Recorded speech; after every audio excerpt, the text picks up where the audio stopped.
A while back, I played a game called Missed Messages with some friends by streaming it over Discord. I'm pretty sure we spent the whole session joking about it, but I still remembered it being a touching story about suicide that explored how the smallest decisions can still have life-changing consequences. So, when my ADHD randomly pushed that memory to the front of my brain, I wondered if the developer had released any other games on Steam. And would you believe it, she has, and I spent the next hour playing A New Life. A New Life is a romantic visual novel, meaning you spend the entire playthrough pounding on the left mouse button like it's manually beating your heart. You play as August Surname, who falls in love with fellow student May Surname in college. From there, you navigate her through several wonderful years of their relationship together, until May catches an off-brand coronavirus and dies. You're then obliged to restart the game and relive a list of specific moments to experiment with different dialogue prompts in the hopes of saving her life. For example, telling her to come home immediately after the pandemic breaks out instead of stopping to buy snacks first. Side note, it's truly irritating to me that the game isn't called A New Start because it makes more sense as a video game title in the context of the premise, and I keep thinking that it is and having to recheck the Steam page.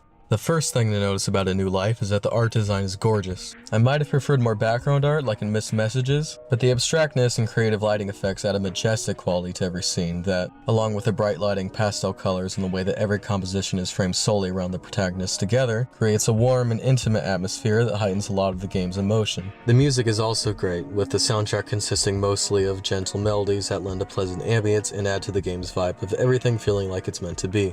The story starts off pretty quick and strong. August and May are adorable together, and I felt genuinely excited over every big step in their relationship. It's all very simplistic, and we don't see too many details into their life together, but it's charming and engaging enough to make May's death truly heartbreaking. A problem that presents itself from the beginning, though, is the writing. There's very little subtext to the dialogue. Both characters use a lot of I and you statements, which might make sense given that we only see them interact with each other, but it's still a little boring to watch them say exactly what's on their mind in every single scene. Their conversations often remind me more of skits and a presentation about healthy relationships than they do of actual human interactions. There's also no dynamic between the two. They share little differences like their hobbies and preferences, but beyond that they're interchangeable. They're both insecure nerds interested in business, they study the same major, and in dialogue they talk in almost exactly the same voice. By which I mean that the manner that August jokes, flirts, texts, etc. is more or less the same as May's. My point is that there's no chemistry between them, or anything that actually drives their interactions. Neither of them have to put any effort into getting along because they're pushed toward each other at a time when they're both conveniently available and too similar to complain. So while the romance is sweet and generally fun to read, it's not particularly gripping. The impact of the story is truly derived from the game's restart mechanic. While your objective is initially to save May's life by making different choices, it becomes clear as you run out of memories to relive and watch her die no matter what you change that you only have the power to prolong May's life.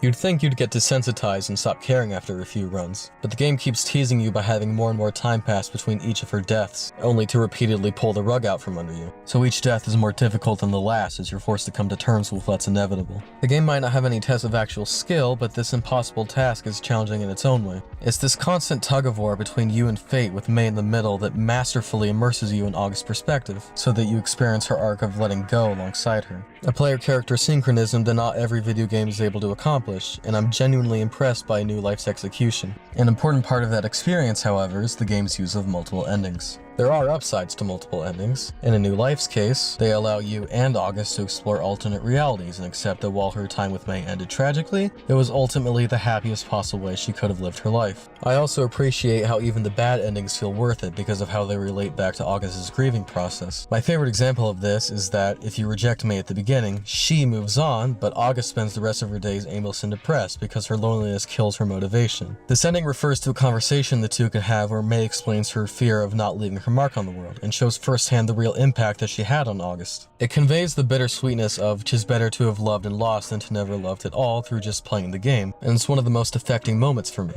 The major downside of multiple endings, though, is that it completely deprives you of closure on the story. There is an ending where August resolves to move on from May and live in her memory that you could reasonably argue is best and therefore true, because it's the one that leaves August the most content, but it's not presented as any more or less valid than the other endings, because none of them imply that the game has been completed by, say, cutting to a title card or rolling the credits. They all just fade back to the main menu. This is probably more in line with how August feels at the end of her journey, so maybe that's justified, but it creates a situation where the game doesn't so much end but rather stops when there's nothing more for you to do. Multiple endings also introduce what I'm going to call the see all the shit mentality, where after a certain point I'm no longer immersed in my protagonist and acting in ways that would make sense in the context of the story. I'm just trying to see all the shit, meaning everything the game has to offer. In this instance, I stopped trying different prompts because I think they'll help August and further the story, and instead try different prompts because I haven't tried them yet and I'm curious what will happen. This mentality makes characters' personalities irrelevant to the plot and crumbles the story into nonsense under my hand. A central ending avoids all of this by pushing the player toward a specific conclusion and making them feel accomplished when they get there, rewarding the time and money they just spent on the game with satisfaction. But I personally had to end my playthrough on an anticlimax. You might have guessed by the way I structured this review that I'm a little mixed on A New Life. The short length and lack of a clear ending makes the game feel almost insignificant in the end, and it can't sell itself on the characters either because there's nothing fundamentally enticing about their relationship. But the game was nevertheless a moving experience to me. I felt connected to August while playing as her, and I felt a real lump in my throat as I watched her grow old with me, knowing it was too good to last much longer. Plus, while the see all the shit mentality does present problems for the game's mechanics, I still had fun my entire playthrough, which is what matters most in the end. So in conclusion, I do recommend A New Life for being an immersive and elegant glimpse into a widow's grief, with the caveat that there might be a more fulfilling way to pass an hour of time.